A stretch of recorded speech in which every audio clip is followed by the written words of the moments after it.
देखो बच्चों, हमने कल पढ़ा था अपने देश का जो लेसन था, आवर कंट्री इंडिया, हमने उसके बारे में पढ़ा था। तो इसमें हमने क्या पढ़ा था कि हमारा देश बहुत बड़ा और बहुत ही खूबसूरत देश है, और यह दुनिया में एरिया के हिसाब से क्षेत्रफल की दृष्टि से कितने नंबर पे आता है? 7वें नंबर पे आता है। और पॉपुलेशन की दृष्टि से कितने नंबर पे आता है? अकॉर्डिंग टू पॉपुलेशन ये सेकंड नंबर पे आता है। तो आज हम इसका फिजिकल फीचर्स और नेबर कंट्रीज हम देख लेते हैं। तो अगर हम फिजिकल फीचर्स की बात करी जाए, भौगोलिक विशेषताओं की बात की जाए, तो हमारा देश जो है, जैसे कि आप मैप में देख रहे हो, हमारा देश ऑलमोस्ट ट्रायंगल शेप में आता है।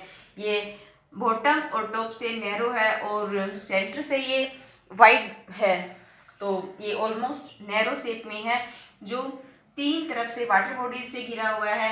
इसके वेस्ट में अरेबियन सी है, साउथ में इंडियन ओशियन है और ईस्ट में बे ऑफ बंगाल है।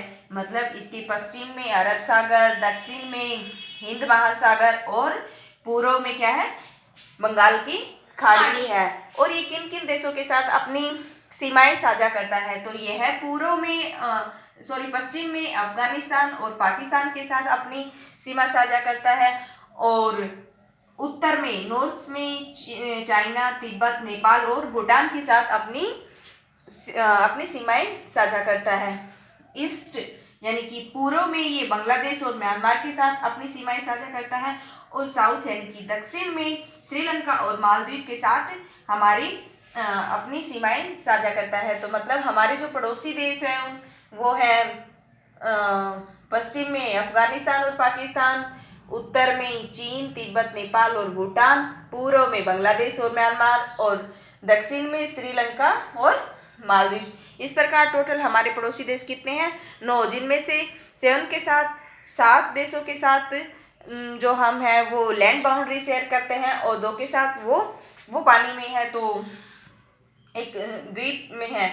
और अगर इनकी क्षेत्रफल की बात की जाए तो इंडिया जो है वो पूर्व से पश्चिम 2933 किलोमीटर फैला हुआ है, और उत्तर से लेकर दक्षिण तक 3214 किलोमीटर फैला हुआ है। इस पर ये हमारे देश का विस्तार है, इसका क्षेत्रफल है। और एरिया के हिसाब से हमारा जो देश है वो दुनिया में 7वें नंबर पे आता है, और जनसंख्या की दृष्टि से कौन से नंबर पे आता है? सेकंड नंबर पे आता है। और हमारा देश काफ़ी सुंदर भी है। और एक मोस्ट इम्पोर्टेंट बात जो मैं बताना भूल जाती हूँ काफ़ी बार, हमारे देश में बहुत सी भाषाएं बोली जाती हैं, बहुत सारे धर्म को मानने वाले लोग रहते हैं, फिर भी हमारा देश अनेकता में एकता का प्रतीक है, क्योंकि हमारा जो नेशनल फ्लैग है वो एक है, जो भी है नेशनल एंथम, नेशनल सॉन्ग, ये सब एक है। तो हाँ, ये सब चीज़ें क्या दिखाती हैं? ये सब चीज़ें हाँ अनेकता में एकता को दिखाती हैं। बस।